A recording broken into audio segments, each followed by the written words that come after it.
IVM. So it's been another great week at IVM Podcast, and if you aren't following us on social media, please make sure you do. We're IVM Podcast on Twitter, Facebook, Instagram, all the major social media networks. This week on the Pragati Podcast, Pawan and Hamsini talked to economist Anupam Manur about how India is tackling creating new jobs. On the Pulyabazi show, tune into part 2 of Pranay's interview with China expert Manoj Keval Ramani. On Simplified in a Shorty, Shrikesh, Chuck and Naren give interesting tidbits about the qualifying round of the 2018 World Cup. On Cyrus Says this week, Cyrus has a conversation with friend of the network Vivek Kaul about the economy. On Who's Your Mommy, Veda and her friends discuss the strange and disturbing questions they've been asked by their kids. On Keeping It Queer, Naveen talks to non-binary Instagram sensation Diane Rebello. On Varta Lab last week, Akash and Naveen exchanged some hilarious stories with Balraj Ghai, owner of the Hotel Intercontinental and The Habitat. And with that, let me get you onto your shows. Hey, it's this week, Tejas and myself, Jishnu, are talking about sequels and sequelitis and the onslaught of a constant barrage of more in film and television. And when and why does this even exist? And when and why will this ever end? Find out on the Geek Fruit episode. Why don't we talk about mental illness? For that matter, we don't even talk about emotional wellness. And if we can't talk about either of these basic, very basic aspects of being human, what do we do when we just feel like something's not right? Hi, I'm Zain. And I'm Avanti. And this is Marbles Lost and Found, a show where we invite conversations about mental health and illness and just get people to talk about it, because it's okay to do so. Catch Marbles Lost and Found every Tuesday on the IVM app, website, or anywhere you get your podcasts from.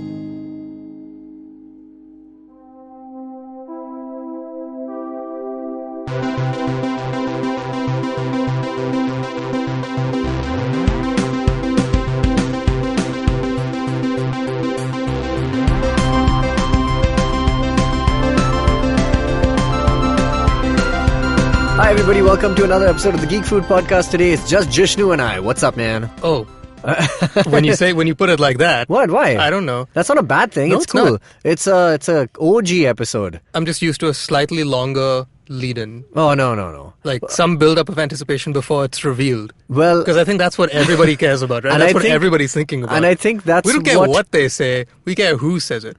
No. No? No, not at all. But having said that, though, this is a good jumping-off point for our episode today, which is that if you think a story cannot be told in one single installment, then perhaps it needs more. That's we're basically going to be talking about whether sequels are necessary. I think we'll try and focus. I mean, there are lots of TV shows that obviously require multiple seasons to kind of flesh out a complete arc of a story or a character or several of those. But movies, independent of everything else, are now being made into franchises just because. So we're taking a break from the bunch of reviews we've been doing and will continue to do, because if you think about it, the last several couple of shows we've done have been talking about either the second season of, or the second film of, or the 18th movie of, or whatever it may be, and that will continue to be. Like, so there's going to be Incredibles 2 coming out. We just talked about Jurassic World 2. We talked about we will have Ant-Man coming up. We did talk about Solo. We did talk about Infinity War. All of these things are based on pre-existing stories that have now been extrapolated onto the nth degree. Yes. So I think it happens we've averaged it like once a year. Have we not? We've had this episode where we've talked about like, why the hell are we still doing Correct. Continuations. So have we not reviewed a single film this year which is not a sequel? That's a great question to which I don't have the brain capacity for. Okay, cool. I don't know. Probably not. If we have, it's a rare one. And a rare good one. Well, Bhavesh Joshi, superhero, is definitely on that list. There you go. All right, cool. So we're going to talk about sequels and whether they're super necessary. There's a very easy answer there, right at the top of everybody's mind, saying that yes, we always want to see a character return or a familiar world return. But there is a benefit in seeing newer stories, is because they don't hark back to like the same kind of values and ideas that people like.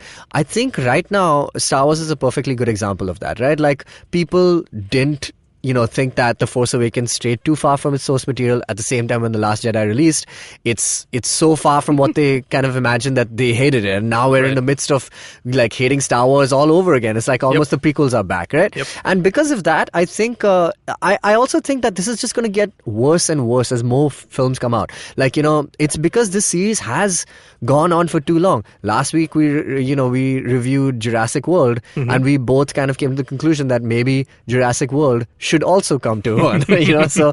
So maybe is there such a thing as going on for like well past something that you truly love. It's like what Nolan said, you know. It's like, no, totally. Yeah, you either die a too hero, much of a good thing, or you know, absolutely. live long enough to see. There's totally too much of a good thing.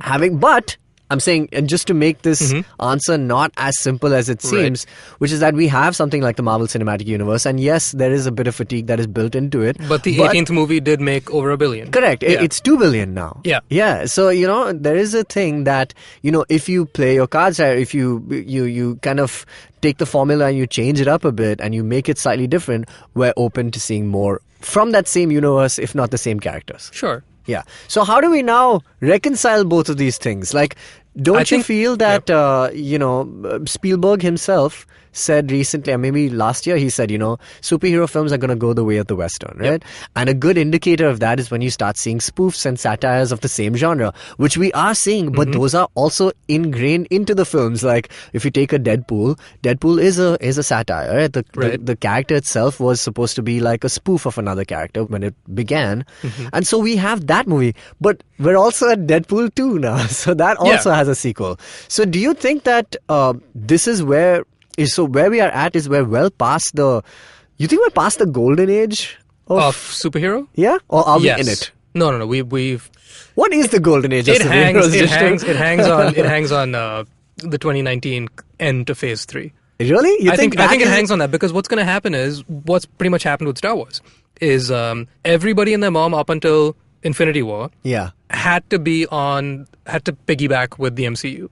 Because it was just way too big for you to give it a really solid enough pushback argument to say why you're not invested in it. Right. Because if you're not invested in the MCU at this point, even if you're not like a big nerd like we are, even if you don't care about comics anywhere as much as we do, you have to know who the characters are and you have to know like the main story hits. Otherwise, you have no friends at the playground. You have no friends at the playground. You know what I mean? Like everybody's talking about it. But now with what Infinity was trying to do, which we love, we know that it's going to be so ridiculously weird and so trying for the audience to try and keep up that I fully expect it to have a lot of pushback, much like The Last Jedi. Yeah. And that's when I think people will either call it quits or go all in. And I think we are going to go all in on it because we've come too far to call it quits. Correct. But I think that's where people can say, okay, I've done the superhero thing. I never cared that much to begin with. It was fun. But now, clearly, I need to do homework before I see these movies, and I don't want to do that. I think people are seeing them without the homework also. There wasn't people are, but I think it's now you're going to need to do the homework. Now the reading is required. There was that Vanity Fair article or Hollywood Reporter, I can't remember who it was, that they sent in a journalist who had not seen any Marvel movies ever. Right. And they sent her into Infinity War just directly. I saw that, And it was so funny. Oh my God. It was just hilarious. Because that's the thing. When you're in, I've said this so many times, when you're this far into the TV season, which is what the movie is at this point, you can't expect to enjoy it as much as the guy who's seen all the previous episodes. You can't walk in on episode 7. Yeah, nobody's expecting people to enjoy it as much. I mean, like, there's payoffs for us that, you know, people won't get maybe if they haven't seen all the other ones. Yeah. But is it like, so what we're saying is that, but is it still, reached a point where people are just fed up of it? Like, because clearly the movie is making money, right? So people are watching it regardless. Look at it this way. Forget the movie in terms of how the movie is made as a film and, you know, beginning, middle, and end. Forget that. Just look at the fact that it's a comic book movie based on comic books, right? Now, a lot of times when you adapt a book of any kind, literature, play, comic book, whatever it is, people always say it's not as good as the comic or not as good as the source material, mainly because lack of detail or lack of being able to extrapolate those specific things, which on a page with hundreds of words on it, you can't quite do in just one single frame or within a 2-hour time limit. Right. Now,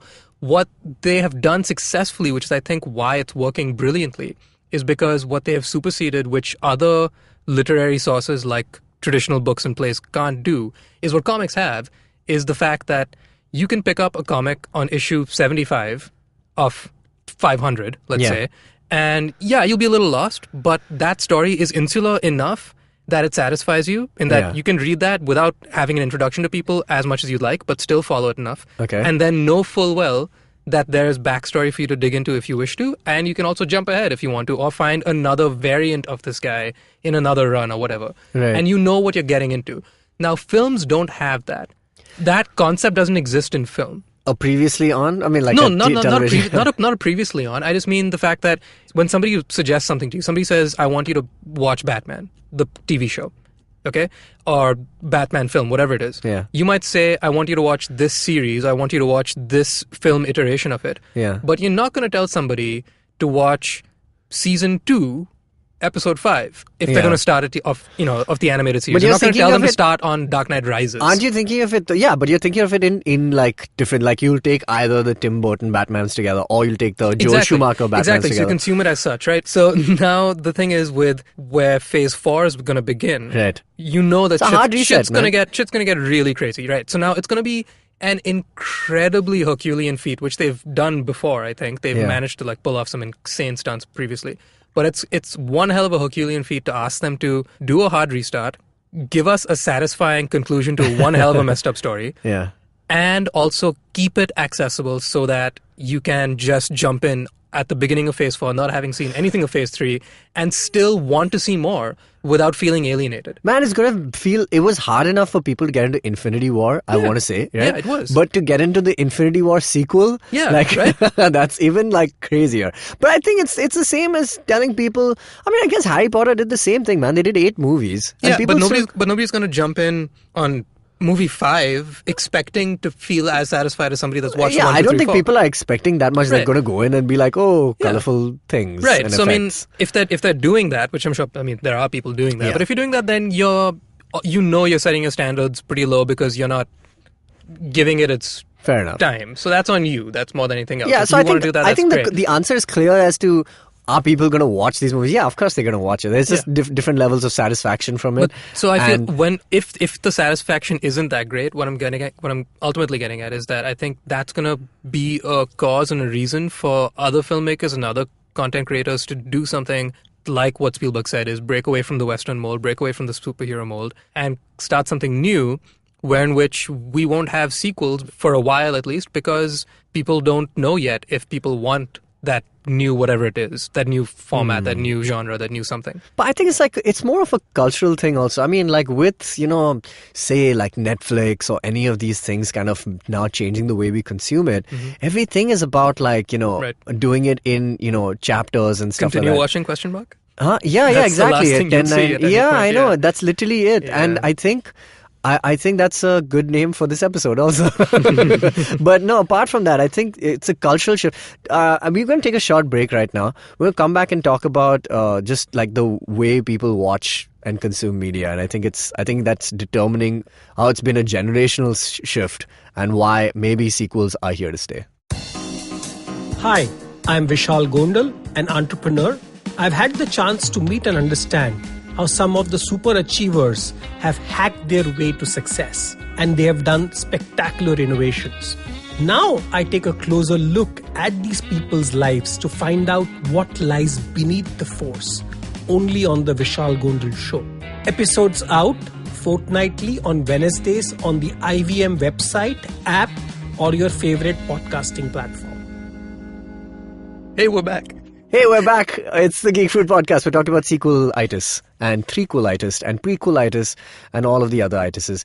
But so I was just thinking about do you think that our generation is way smarter and way more involved in these films, right? Like I know you guys have done an episode about, the fans who know too much, about how fans are so heavily invested, and there's a lot about fan service that is happening in these industries, especially the ones that are grateful to fans for making them a thing at all, Right. Because I wish you guys could see how high my eyebrows are raised, because I'm not sure what you mean by smart. No, so when I say that, I mean like, people are way more like it's like, take, for example, take a step back and just see how our generation has grown up, right? We grew up with things like now with like YouTube and podcasting and things which what other people in previous generations would have to study in a college to kind of, to learn the skills. Here we have kind of grown up just knowing it. Like we've just kind of known that, hey, it's easy. Once you democratize media and the way it's captured, like anybody can buy a DSLR, anybody can shoot a video from a phone. Right. And then from there on, it's not a stretch to imagine that people can just learn editing and things like that. And because our generation is so like like strongly tied to media and the way things are created, I think it's just made us far more accepting of like bigger stretches of the imagination. Why the MCU is still going strong at 18 films? Do you think it's probably because we're really up to the task to be able to follow it, and we know the directors and we know the scripts and how it's done, and but previous generations probably not as inclined to do it because it was not part of their lives, right? For them, movies were entertainment. I'm not saying it's not for us, but it's like it's so ingrained into our lives. Do you know what I mean? Totally. Yeah. So I think that's a reason why sequels are probably. I mean, why movies can take this leap of faith and say, yes, the audience, we shouldn't treat them as, we should treat them as really smart, and like, and they'll follow with us. They'll follow the fact that this thread or this joke about Winter Soldier's arm and Rocket wanting it. I mean, that's a long setup, man, for that joke. If you think about it, it's like it's about 2-3 movies more in the making, and it's one payoff that everyone can enjoy properly.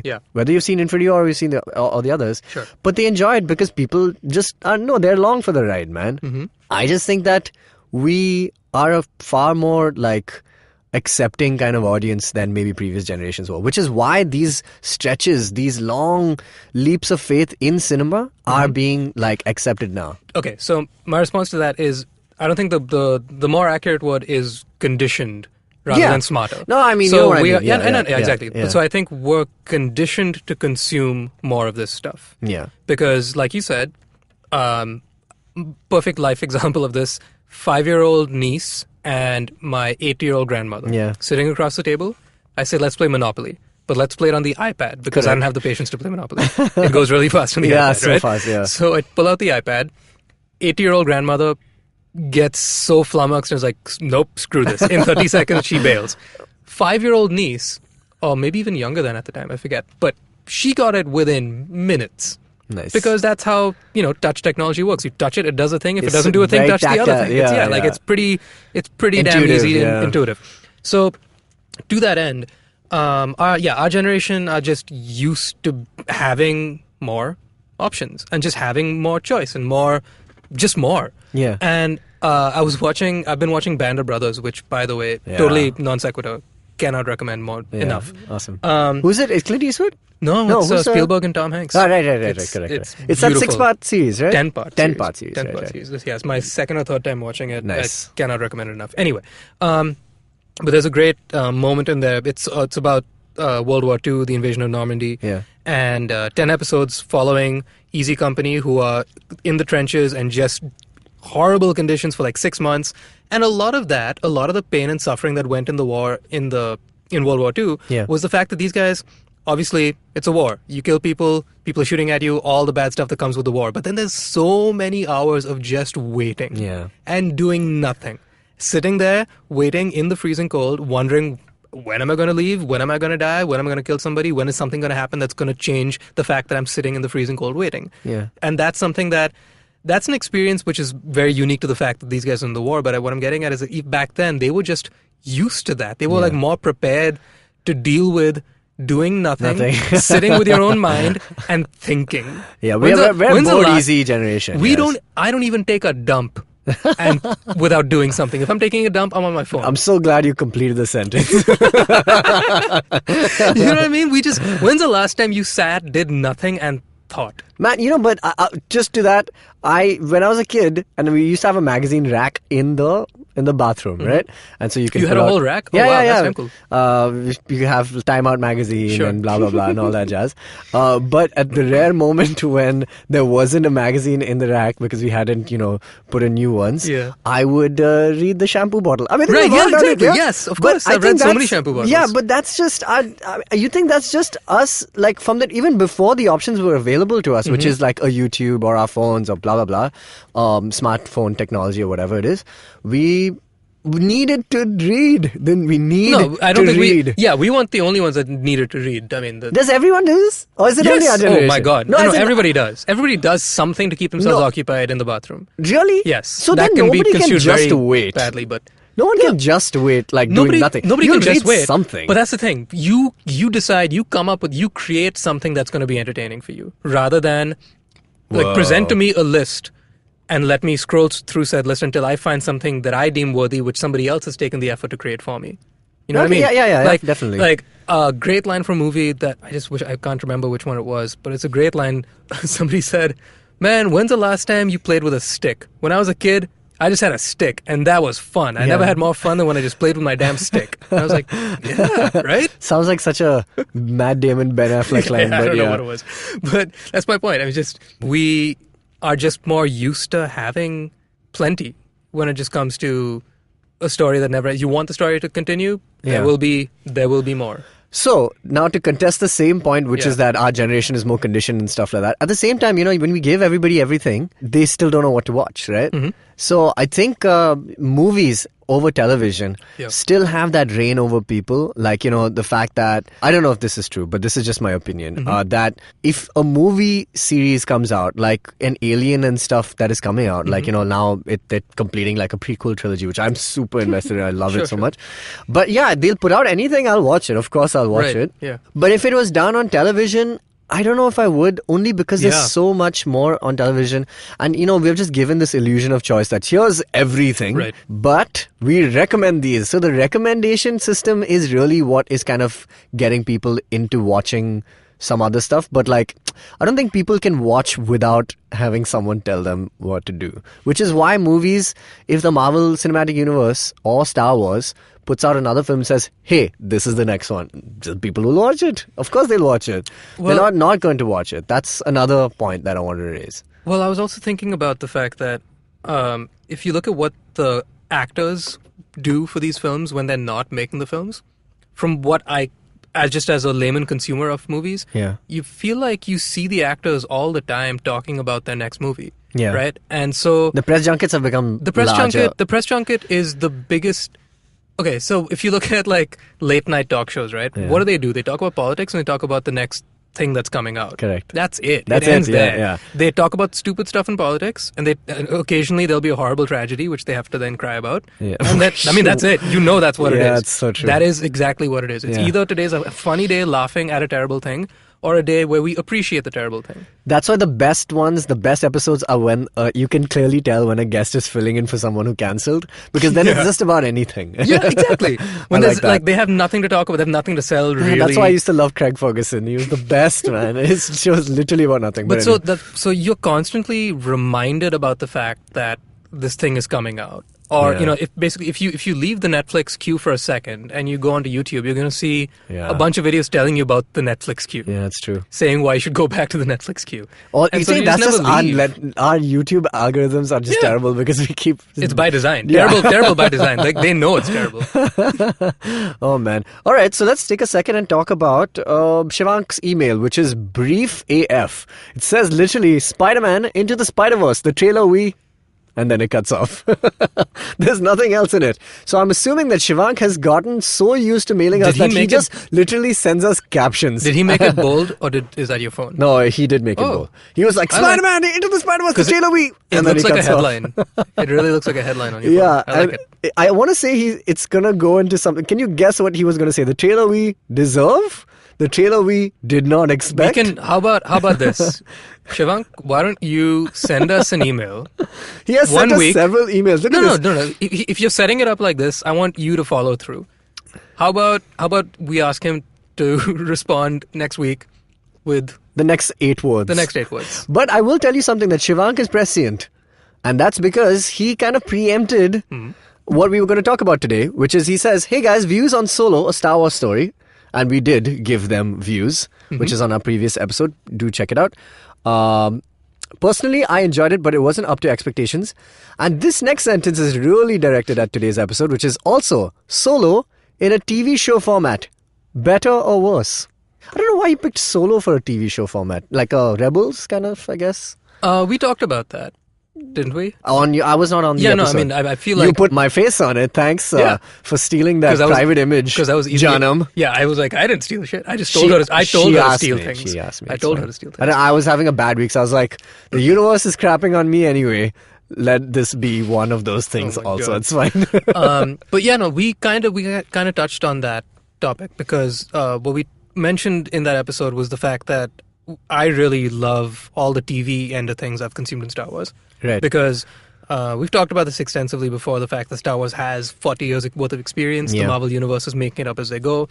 If you look at interviews with Marcus and McFeely and Kevin Feige, they've all saw talked those, about, man. Those were so good. They're brilliant. And they talk about the fact that when Marvel makes these movies, obviously they're aware of what's coming next, but the directors and screenwriters for each individual film are apparently, so they say, constantly told to only focus on that film. Right. And they obviously are worried, like, well, okay, but what if I kill off, spoiler alert, what if I kill off Killmonger? Yeah. That would, interfere with Black Panther 2, right? Or like it would affect other things. Or if you kill off like a main character from Black Panther, anything affect Avengers. Right. So my film has an impact on other movies. How much should I care? And apparently the short answer constantly and consistently from Feige is, it doesn't matter to me.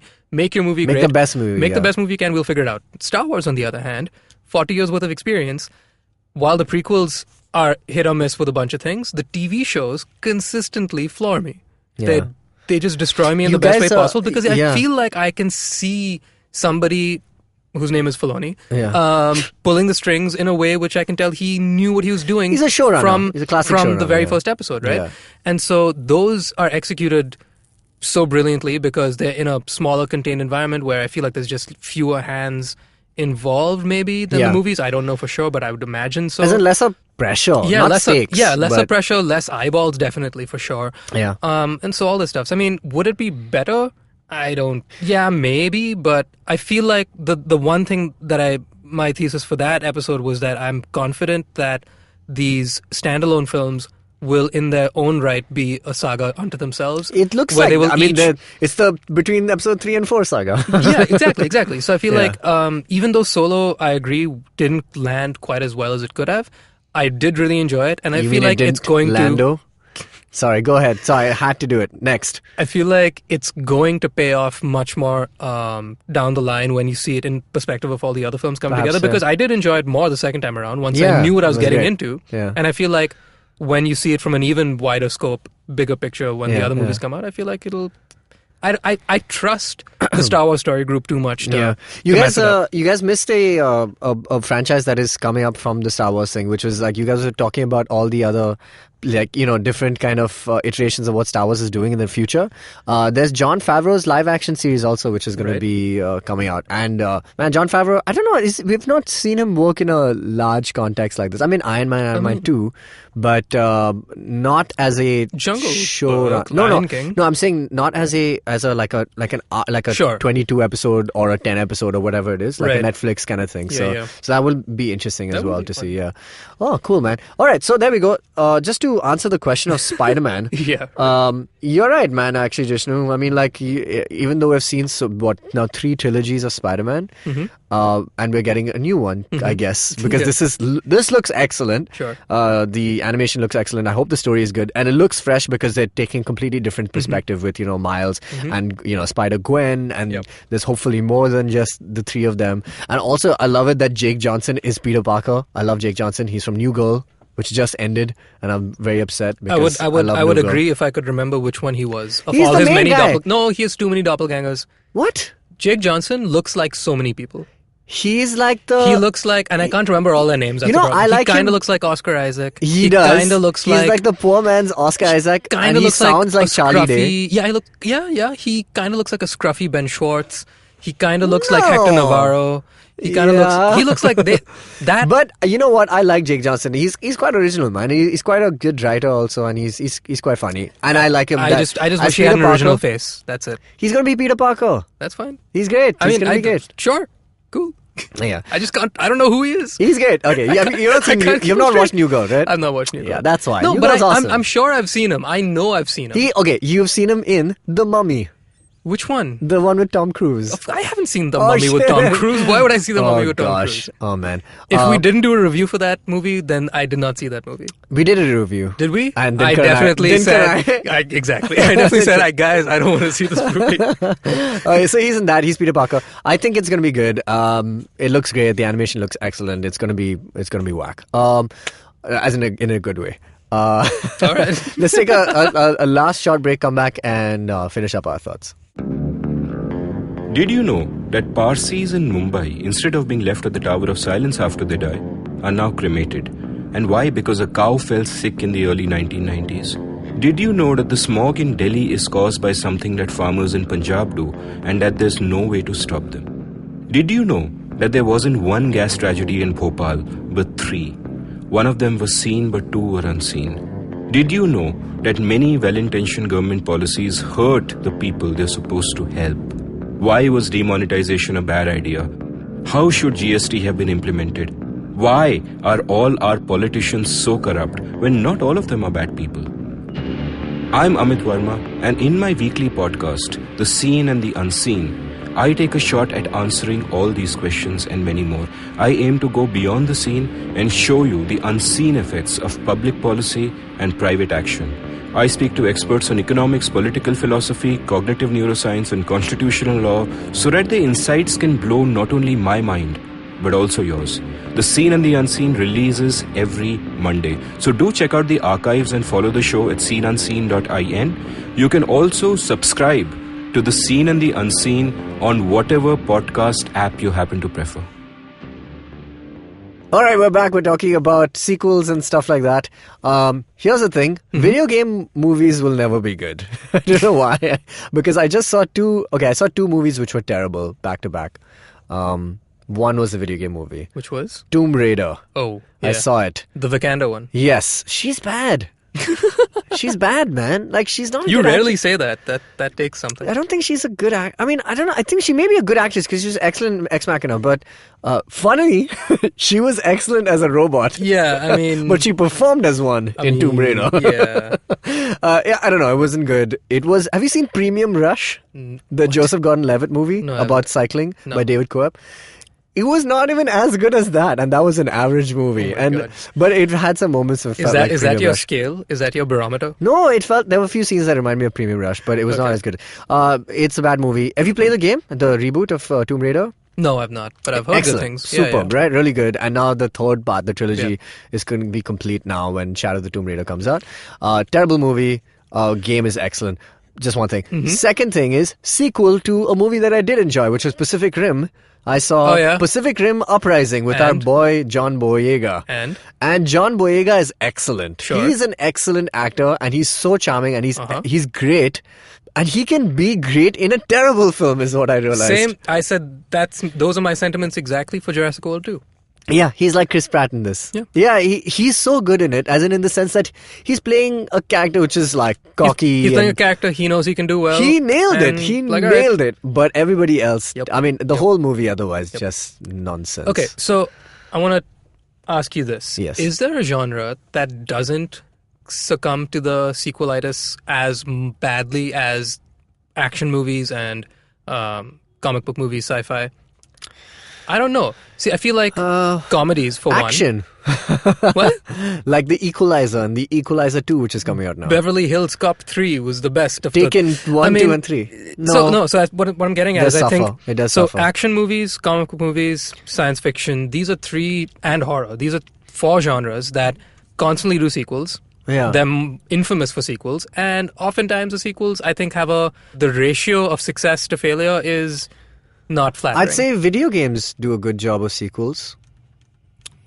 That's a good point. Yes. They tend to get better. They get much better. Do tend to because get better. Graphics get better by definition and and like stories get more enriched and things like that. And you can tweak engine details. Yeah, as in graphics getting better won't make or break the game. But I agree. No, the but stories have gameplay engines. Yeah. Glitches in terms of like the kind of stuff that would make people get bored, the kind of repetitive nature of certain things you can those are improved. Those are I've improved. Seen. It's like okay, Assassin's Creed 1 to Assassin's Creed 3 because that's when I ended. Yeah. Assassin's Creed 1 and Assassin's Creed 3 have like 6 games in between them, 5 or 6 games. Okay, it's Assassin's Creed 2, then Brotherhood, then Revelations. Assassin's Creed 3 is the one set in America. Oh, that was it. It's only 4? 5. There are 5 games. Well, however many you said. Yes. They have a bunch. Assassin's Creed 1. Yeah. I got pretty damn bored halfway through because it becomes repetitive. Did you play it after Assassin's Creed 2 came out? No. Did I? That's the important thing. No, but I didn't play Assassin's Creed 2. Oh, you've not played Assassin's Creed 2? I mean, I played them in order. So, yeah, it was still the first game I played. Yeah, but did you play it when it just released? No. So because when Assassin's Creed released and this game came out, it was revolutionary. In the sense that it was a great RPG game. But even when I played it 2-3 years after it came out, so I still had no barometer of how good or bad it was. So it was great. Okay, fair enough. But what I'm getting at is that game had a very limited range of things you can do. Okay. And so after you've gone 50% of the way through and you've figured out that range is now stopped, and you're just like, okay, so now all that's going to happen is you're going to put me in a different city. Correct. But I'll still do the same stuff. Yes. But that's when learning ends in the game, right? Exactly. And then you have to just execute. Exactly. And so in a good story or in any good work of art, really, you should be engaged with it the whole way through, like a good movie. Otherwise, a bad movie is predictable. A bad movie, you know what the ending's going to be. Correct. There's no twist. There's no like care for the character. The movie Assassin's Creed. Like the movie Assassin's Creed. Oh my god, I just realized. What? Fassbender's in Assassin's Creed. Yes. And Vikander's in Tomb Raider. And both of them are terrible. It's like both of them were drunk one day and they were just like, hey, let's do a video game movie each. They're married. Sorry, was that not clear? Yeah. Oh, really? Yeah. When did that happen? 2 years ago. Oh. Yeah. Oh, was that? Oh, that was not clear. Sorry. I was going to wish them congratulations. Alicia Vikander and Fassbender are married. I'll send them a present. Okay. Wedding gift. So video games, I think. But you're right. I mean, there are bad sequels also. Of course there are. There always will be. But that's not. But the point is that. But The Last of Us I can't think of at least a film or a TV genre that tends to remain steadfast in being like, no, we do the thing. Totally different form of art. Ish. What about rom-coms? Plays. Okay, plays. Plays don't have sequels. And when they do, it's like a complete joke. Or it's like the Disneyland edition of Aladdin where we give you the whole story in 20 minutes and we do it 8 times a day, which is a very bizarre plays concept. Plays don't have sequels. That is no. I mean, yes, there are one or two. But you know what I mean. You know what I mean. Yeah, Harry Potter. But I can't think of any form of film or TV that is able to say no to that temptation. Yeah. Which is kind of strange. Because a play is something that, you work on for 4 or 5 months and only 200, 300 people get to watch it at one time. And so it's never going to achieve the scale of what a movie can reach in terms of distribution. Maybe that's why they feel like doing a new... Even if you make Hamilton. a sequel... I mean... Yeah, but okay, Hamilton is one, If right? there ever would be a Hamilton, Rent, Cats... but I'm saying... Now, my point is that you and I both will talk about Hamilton until we die, but we've still not seen the damn play. Right. And now if they do Hamilton 2... Yeah. It's like, for example, okay, you're still only catering to the people who got to see Hamilton. One. Sure. So that's why the plays will never do it. Unless you count Agatha Christie's plays, which is a sequel because there's Poirot and all of that. Oh, wait, here's a theory for you. I get what you mean and I agree with it. Do you think that's because you can only fit a very small, finite number of people into the theater? Yes, that's what I just said. Exactly. No, but the fact that you can do multiple productions of Hamilton simultaneously, right? You can have different... There are 3 going on right now. You can have 300 if you wanted to. Yeah. And they do that for various other things. But it's going to take a damn long time for enough people to have seen it to then say, okay, enough people have seen it, we can now do the sequel. Correct. Right? So it's just going to take ages. Because why hasn't there been... I mean, he's dead, but why hasn't there been a Romeo and Juliet sequel? They're also dead. So I don't know. A Romeo and Juliet sequel. Because they've done the Romeo and Juliet movie will it be a bunch of times. Really, nobody is alive. Exactly. Like a Hamlet sequel. There's nobody alive at the end of the play. Right. Spoilers, guys. But it's about 1200 years in the making. He committed to a finite story arc. Yeah. He's like, I'm done. He's like the Uncle Ben of death. He's like, these people stay dead in this universe. Oh my God. Actually, what doesn't Macbeth have ghosts? Yeah. Hamlet has ghosts. Oh, Hamlet? Yeah. Okay. Yeah, whatever. Hamlet has his father Hamlet. His father? His father's also Hamlet. That's what it is. Oh, God. But yeah, there you go. But then wait, isn't a baby Hamlet a Hamletlet? Well, just to answer your question, Hamlet does have a sequel in the fact that it's Romeo and Juliet, and that's Lion King 1 and 2. Yeah, Lion King 1 is Hamlet, and Lion King 2 is Romeo and Juliet. What's Lion King 1.5? That's a Timon and Pumbaa story. No. What Shakespeare plays it based on? No. It's not Timon and Pumbaa. I've seen it and I can't remember. Scars. No. It's 1.5 is a Timon and Pumbaa story. So then it's 2 Scars? 2 is the one about Scar's kid. Okay, right. Yeah. And that's Romeo and Juliet because Scar's kid falls in love with Simba's kid. What's Simba's kid's name? Kara? Something with K, I want to say. It's with a K. It's with a K. I like that the lions had grammar and spelling. No, it's That's the best part. Simba's. Anyway. I'm gonna Google Simba's kids right now. And we're gonna come up with some play school or the other. I know it. I'm losing F's Children is by the second. Kiara. That rings a bell. I told you it's with a K. And Scar's kids. I've run out of F's. Is something. Okay. Is something. There are else. no F's left. So, anywho, is that about it? Do you have any?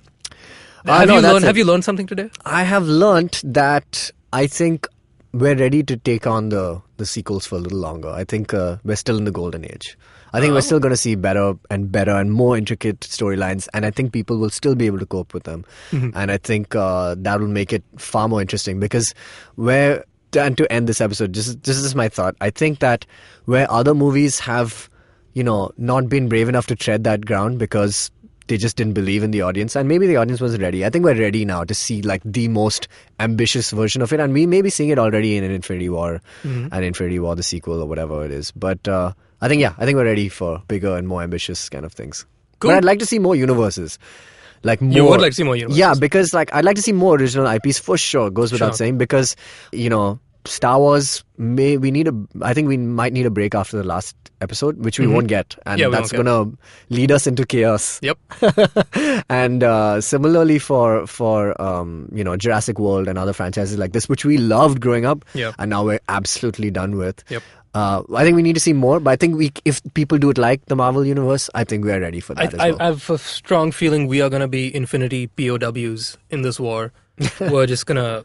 There'll be few of us, not few of us, there'll be a significant number, but there'll be factions formed after this movie, which is... Yeah. I'm just bracing for impact. impact. There's no way you can end it, because this ending is such a good ending. You can't top it, man. You can't top this ending. You have to give a conclusion. We might have just watched the Empire of... Correct. The MCU. That's what they likened it to. Yeah, pretty much. Cool, great. Oy vey. Awesome. All right, let us know what you think about sequels. We've done an in-depth discussion for this year. Let us know what you think. What other original IPs from this year do you think we should watch? And what do you think of sequels in general? Let us know. You can email us at contactgeekfruit@gmail.com. You can write in to us on Facebook, Twitter, and Instagram at GeekFruitHQ is our handle. And see you later in the sequel, you nerds.